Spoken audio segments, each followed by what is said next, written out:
Comenzaremos ahora con el primero de los tres acuerdos que estudiaremos, el acuerdo antidumping. Nuestro punto de partida será comprender qué es el dumping. El artículo 2.1 del acuerdo lo define y dice que, a los efectos del presente acuerdo, se considerará que un producto es objeto de dumping, es decir, que se introduce en el mercado de otro país un precio inferior a su valor normal, cuando su precio de exportación al exportarse de un país a otro sea menor que el precio comparable en el curso de operaciones comerciales normales de un producto similar destinado al consumo en el país exportador. Esta definición tiene varios componentes que vamos a analizar paso a paso. En primer lugar, el dumping implica la comparación de dos precios. Son precios promedios ponderados de un conjunto de transacciones que son similares. Por un lado tenemos el precio de exportación del producto objeto de la investigación en el país al que se exporta, o sea, a qué precio se exportó, y por otro el valor normal del producto similar al producto objeto de investigación. A partir del producto objeto de investigación determinamos cuál es el producto de comparación en el mercado doméstico del país de exportación, determinamos sus ventas y si cumple con determinados requisitos, esas ventas catalogan como valor normal. En segundo lugar, esta comparación exige realizar lo que se debe llamar los ajustes para la comparación equitativa, que consiste en una serie de controles y correcciones para asegurar que lo que estamos comparando realmente es comparable. El dumping, luego de hacer esas etapas previas, consiste precisamente en que el precio al que se exporta es inferior al precio que se vende al mercado doméstico. Y a su vez, el precio en el mercado doméstico es lo que se da a llamar el valor normal, que no solamente implica que haya ventas en el mercado doméstico del producto similar al producto objeto de investigación, sino que además que se cumple una serie de condiciones adicionales que vamos a ver a continuación. El artículo 2.1 ya citado nos detalla los componentes que hacen al valor normal. Esos cuatro componentes son el precio comparable, el concepto de operaciones comerciales normales, el concepto de producto similar y el hecho que el valor normal refiere a las ventas en el mercado doméstico del país exportador. El primero de los componentes, el precio comparable, hace referencia a la necesidad de realizar ajustes a efectos de que la comparación entre el valor normal y el precio de exportación sea equitativa. Es lo que se da a llamar, como ya hemos comentado, los ajustes para la comparación equitativa. Luego veremos con mayor detalle estos ajustes. El segundo componente es que esas ventas en el mercado doméstico del país exportador deben ser operaciones comerciales normales, lo que podría traducirse diciendo que deben ser transacciones cuya realización sea consistente con el ánimo de lucro por parte del empresario que la lleva adelante. El tercer componente es el concepto de producto similar. Se considera producto similar aquel que es idéntico al producto objeto de investigación. El cuarto componente es el hecho de que las transacciones que hacen el valor normal son las que se realizan en el mercado doméstico del país exportador. Ahora bien, existen un conjunto de situaciones en las cuales esos requisitos que hemos descrito hacen al concepto de valor normal no están presentes. El acuerdo contempla específicamente aquellos casos en que no hay valor normal en el artículo 2.2 del acuerdo que dice: cuando el producto similar no sea objeto de ventas en el curso de operaciones comerciales normales en el mercado interno del país exportador, o cuando, a causa de una situación especial de mercado o del bajo volumen de ventas en el mercado interno del país exportador, tales ventas no permitan una comparación adecuada, el margen de dumping se determinará mediante comparación con un precio comparable del producto similar cuando éste se exporte a un tercer país apropiado, a condición de que ese precio sea representativo, o con el costo de producción en el país de origen más una cantidad razonable por concepto de gastos administrativos, de venta y de carácter general, así como por concepto de beneficios. Este artículo está planteando tres hipótesis distintas para las cuales no tendremos valor normal. La primera de las hipótesis es que el producto que se está exportando no se vende en el mercado doméstico. En este caso no hay valor normal porque no hay ventas domésticas. La segunda de las hipótesis plantea de que sí hay ventas en el mercado doméstico del producto similar, pero las mismas no pueden ser consideradas operaciones comerciales normales. Recordemos que se dice que una venta es una operación comercial normal cuando sus características son consistentes con la búsqueda de la rentabilidad por parte de la empresa que la realiza. Veremos luego con mayor detalle cómo determinaremos si estamos frente a operaciones comerciales normales o no. La tercera de las hipótesis es que hay ventas en el mercado doméstico del producto similar, que si analizamos las transacciones aisladamente podríamos considerar las operaciones comerciales normales, pero que existen otros factores que impiden llegar a esta conclusión. El acuerdo contempla dos subhipótesis dentro de esta: situaciones especiales de mercado y bajo volumen de ventas. ¿Qué se hace cuando se da alguna de las tres hipótesis que hemos analizado previamente? El acuerdo contempla dos mecanismos alternativos. Uno de ellos es tomar las exportaciones a un tercer país como sustituto del valor normal. El acuerdo plantea como únicas condiciones que dichas exportaciones sean representativas, sin indicar representativas de qué. El segundo mecanismo que se plantea es la reconstrucción. Esto implica tomar los costos y gastos y agregar un margen razonable de beneficios para determinar un precio de venta teórico. ¿Por qué este mecanismo no puede aplicarse para economías que no sean de mercado? Porque se supone que si una economía no es de mercado, sus precios no son representativos, y ello implica que todos los costos y gastos tampoco lo serán.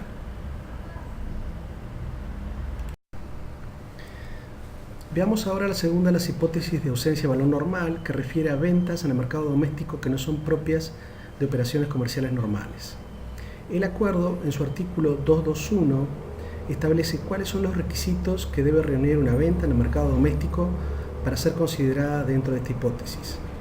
Dicho artículo establece que las ventas del producto similar al mercado interno del país exportador o las ventas a un tercer país a precios inferiores a los costos unitarios, fijos y variables, de producción más los gastos administrativos, de ventas y de carácter general, podrán considerarse no realizadas en el curso de operaciones comerciales normales por razones de precio y podrán no tomarse en cuenta en el cálculo del valor normal únicamente si las autoridades determinan que esas ventas se han efectuado durante un periodo prolongado, en cantidades sustanciales y a precios que no permitan recuperar todos los costos dentro de un plazo razonable.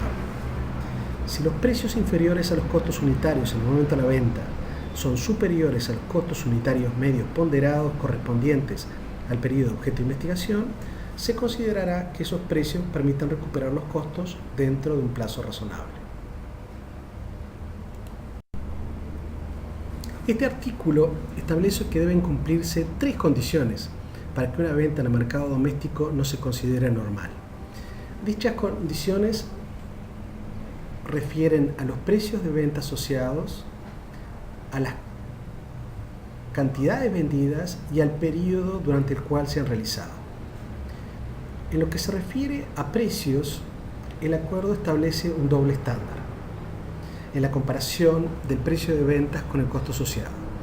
Veremos luego que a efectos de la aplicación de este estándar es necesario determinar los costos asociados a cada partida y los costos promedio de todas las partidas del producto similar. En materia de cantidades, el acuerdo exige que las ventas por debajo de costos sean un volumen sustancial. Y en materia de periodos, el acuerdo exige que esas ventas por debajo de costos se realicen a lo largo de periodos prolongados. Veamos con mayor detalle el primero de los criterios, que se refirió a la relación entre el precio de cada una de las ventas en el mercado doméstico del producto similar y los costos asociados. El acuerdo dispone que si los precios inferiores a los costos unitarios en el momento de la venta son superiores a los costos unitarios medios ponderados correspondientes al periodo objeto de investigación, se considerará que esos precios permitan recuperar los costos dentro de un periodo razonable. Los costos unitarios se calculan a partir de los costos fijos y variables de producción, más los gastos administrativos de venta y de carácter general. Estas disposiciones nos alertan sobre varios factores que tenemos que tomar en consideración. En primer lugar, que tenemos que calcular el costo en los términos del acuerdo, que es un concepto de costos que, como ya hemos visto, incluye costos y gastos. A esos efectos tenemos que identificar los costos y gastos directos del producto similar, esto es, aquellos costos y gastos que están claramente asociados al producto similar y a ningún otro producto que la empresa fabrique. A esto debemos agregarle la cuota parte de los costos y gastos indirectos que le corresponda al producto similar. A vía de ejemplo, si los equipos de producción se usan para fabricar el producto similar y otros productos, debemos repartir las amortizaciones entre unos y otros. Una vez que tenemos el costo unitario según el acuerdo, esto es, costos más gastos, de cada transacción, lo comparamos con el precio de venta.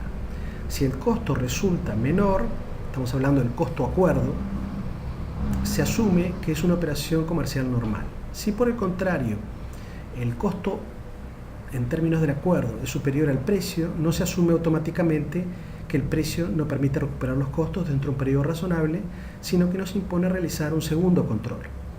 A esos efectos debemos calcular en primer lugar el costo promedio ponderado de todo el periodo de análisis de dumping. Una vez que hemos calculado dicho costo promedio, lo comparamos con el precio de venta de las operaciones que habían quedado marcadas en el control anterior. Si el precio de ventas es superior al costo promedio, se asume que se podrá recuperar costos dentro de un periodo razonable y por lo tanto no podrán descartarse dichas ventas a los efectos de la determinación del valor normal por razones de precio. Tratemos de ver estos conceptos en términos gráficos. En la siguiente gráfica se ha representado el precio de venta unitario en el mercado doméstico durante el periodo de investigación. También se ha representado el valor unitario y el costo unitario promedio ponderado. El precio de venta se presenta con una línea azul. Puede observarse que el precio ha ido variando a lo largo del periodo. El costo unitario se presenta con una línea roja. El costo unitario también ha ido variando a lo largo del periodo y las oscilaciones han sido en el mismo sentido que el precio de venta. Podemos observar que el costo unitario ha estado por encima del precio de venta en un lapso de tiempo al comienzo del periodo de investigación. El costo unitario promedio ponderado se presenta con una línea horizontal marrón. Representa el promedio de los costos unitarios de todas las ventas del producto similar en el mercado doméstico, tomando en consideración las cantidades relativas de cada una de ellas. Tenemos que concentrarnos ahora en el lapso de tiempo en que los costos unitarios estuvieron por encima del precio de ventas, que es el precio en el cual la línea roja está por encima de la línea azul. En este periodo podemos observar que los precios de ventas se encuentran por encima de los costos unitarios medios ponderados, lo que implica que en los términos del acuerdo estos precios de ventas permitan recuperar los costos durante el periodo de investigación.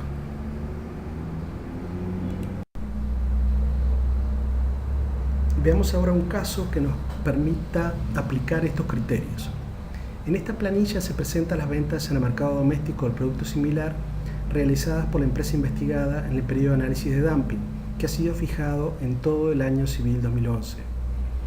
Cada fila detalla la fecha, la cantidad, así como los costos variables y fijos.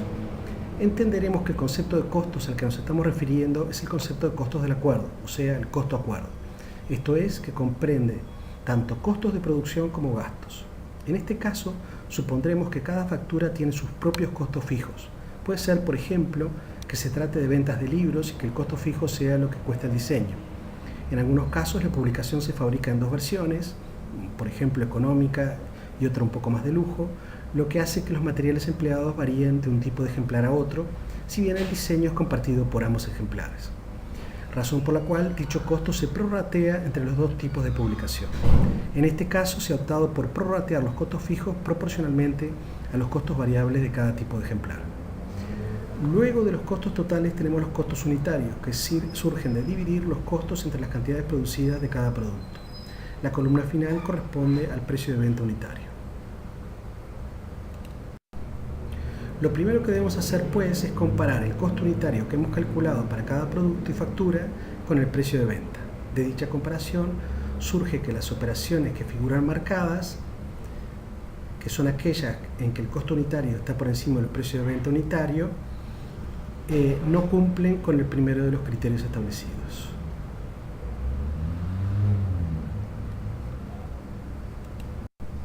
Como ya sabemos, existe un doble estándar. El precio de venta no solo debe estar por debajo del costo unitario, sino también del costo unitario promedio ponderado. En la planilla tenemos que ese costo unitario promedio ponderado figura en la última fila. surge de dividir el costo total de lo vendido entre la cantidad total vendida. Debemos ahora comparar el precio de venta de las operaciones marcadas en aplicación del primero de los criterios con este costo unitario promedio ponderado. Nos encontramos que de las 7 operaciones que habían quedado marcadas en el paso anterior, solo las 2 primeras cumplen con este estándar. El segundo criterio está establecido en la nota al pie número 5 y establece que el volumen de ventas efectuadas a precios inferiores a costos unitarios no debe ser menos del 20% del volumen vendido en las operaciones comprendidas dentro del periodo de investigación. Surge aquí la duda de cuáles son las operaciones que deben computarse a los efectos de determinar las cantidades sustanciales. La nota al pie habla de costos unitarios, por lo cual podría interpretarse que se está refiriendo a las transacciones que no cumplen el primero de los estándares en materia de precios. Sin embargo, por otro lado, tenemos que ese primer estándar se considera insuficiente y se agrega el segundo, que es comparar precios de ventas con costos unitarios promedios ponderados. Es posible que cuando la nota al pie habla de costos unitarios, esté refiriéndose genéricamente a las operaciones que cumplen ambos estándares. Dado que el punto no está claro, nosotros procederemos a calcular las cantidades de ambas maneras. Por un lado, computaremos las cantidades asociadas a costos unitarios por debajo de los respectivos precios de venta. Por otro, computaremos las cantidades asociadas a operaciones en que tanto el costo unitario como el costo unitario promedio ponderado se encuentran por debajo del precio de venta respectivo. Aquí tenemos las cantidades calculadas sobre la base del criterio del costo unitario por debajo del precio de venta. En este caso tenemos 7 transacciones que representan el 8% del volumen vendido en el periodo analizado. En este caso no se llegaría al 20% y no estaríamos frente a ventas que configuren cantidades sustanciales. Aquí tenemos calculadas la cantidad de unidades vendidas que cumple el doble estándar. Tanto los costos unitarios como los costos unitarios promedio ponderados se encuentran por debajo del precio de venta. Las transacciones a computar son solo las 2 primeras y representan el 1% del volumen vendido en el periodo, lo que tampoco configura cantidades sustanciales. Un tema importante es definir qué hacer en el caso que se aplique el primero de los 2 criterios, el de costos unitarios, si se cumpliera, es decir, excediera el 20%, y también se cumpliera el tercer criterio, que vamos a ver a continuación, referido al periodo. La pregunta aquí es, ¿cuáles serían las operaciones que se descartan? A pesar de que se esté utilizando el segundo de los criterios, o sea, el de los costos unitarios, parece razonable entender que lo que debe descartarse son las operaciones en que los precios de venta se encuentran por debajo tanto de costos unitarios como de costos unitarios promedio ponderados. En el caso que estamos viendo, serían las 2 primeras ventas. Si no hiciéramos esto, estaríamos diciendo que basta que para que haya una sola operación en todo el periodo en que se dé que el precio de venta esté por debajo del costo unitario promedio ponderado para considerar que el criterio está cumplido, cosa que no tiene mucho sentido. El tercero de los criterios es la exigencia de que las ventas por debajo de costos hayan sido realizadas en un periodo prolongado, normalmente 1 año y nunca menos de 6 meses. También para este criterio surge la duda respecto de cuáles operaciones considerar. La respuesta es que se pueden evaluar las ventas por ambos criterios. En el ejemplo que analizamos, si tomamos las ventas por debajo de los costos unitarios, podríamos decir que las mismas se encuentran distribuidas razonablemente a lo largo del año y que el criterio se cumple. Si optamos, en cambio, por tomar las ventas en que el precio de venta está por debajo no solo del costo unitario, sino también de costo unitario promedio ponderado, nos encontramos que las 2 transacciones que cumplen esos requisitos se realizaron dentro de los 7 primeros días de inicio del año, razón por la cual no puede afirmarse que las ventas identificadas se realizaron durante un periodo prolongado. Todas las hipótesis que hemos examinado en el acuerdo con relación a casos en que puede no disponerse de valor normal se refieren a economías de mercado, esto es, a economías en que los precios son fijados fundamentalmente a través de mercados y de la asignación, los cuales no solamente fijan los precios, sino también asignan los recursos de la economía. Existen, sin embargo, países en los que no hay economía de mercado, países en donde el Estado es el que decide qué se produce y a qué precio se vende. Para esos casos, el acuerdo se remite al GATT 47, específicamente a la segunda disposición suplementaria, al párrafo primero del artículo 6 del GATT 47, que dice: se reconoce que en el caso de importaciones procedentes de un país cuyo comercio es objeto de un monopolio completo o casi completo y en el que todos los precios inferiores los fija el Estado, todos los precios interiores los fija el Estado, la determinación de la comparabilidad de los precios a los fines del párrafo primero puede ofrecer dificultades especiales y en tales casos las partes contratantes importadoras pueden juzgar necesario tener en cuenta la posibilidad de que una comparación exacta con los precios interiores de dicho país no sea siempre apropiada. Este párrafo lo que está diciendo es que cuando una economía no es de mercado, los precios de venta en el mercado interno no son propios de operaciones comerciales normales y que la autoridad de aplicación puede aplicar para la determinación de un valor alternativo a aquella metodología que considere apropiada. El gran destinatario de las investigaciones por dumping que se considera que el país exportador no es una economía de mercado es China. En esos casos, países como Argentina solían tomar los precios de venta en el mercado doméstico brasileño como el sustituto del valor normal para China. Luego de la incorporación de China al OMC, muchos países han reconocido a este país como una economía de mercado, entre ellos Uruguay. Eso implica que se le aplican los procedimientos generales. La tercera de las hipótesis en que se consideraba que podía no existir valor normal es que las ventas en el mercado doméstico del país exportador parezcan propias de operaciones comerciales normales, pero su volumen se considere insuficiente. A esos efectos, la nota al pie número 1 del artículo 2.2 dice: normalmente se considerarán una cantidad suficiente para determinar el valor normal las ventas del producto similar destinadas al consumo en el mercado interno del país exportador, si dichas ventas representan el 5% o más de las ventas del producto considerado al miembro importador. No obstante, ha de ser aceptable una proporción menor cuando existan pruebas que demuestren que las ventas al mercado interno, aunque representan esa menor proporción, son de magnitud suficiente para permitir una comparación adecuada. Es importante hacer énfasis que el 5% se calcula con relación a las exportaciones al país investigado y no a las ventas totales de la empresa o a las ventas totales de exportación. También es importante destacar que el acuerdo no obliga a descartar las ventas que están por debajo del 5%. El acuerdo faculta a la autoridad de aplicación a hacerlo, pero exhorta a que esta discrecionalidad sea aplicada con mucho criterio.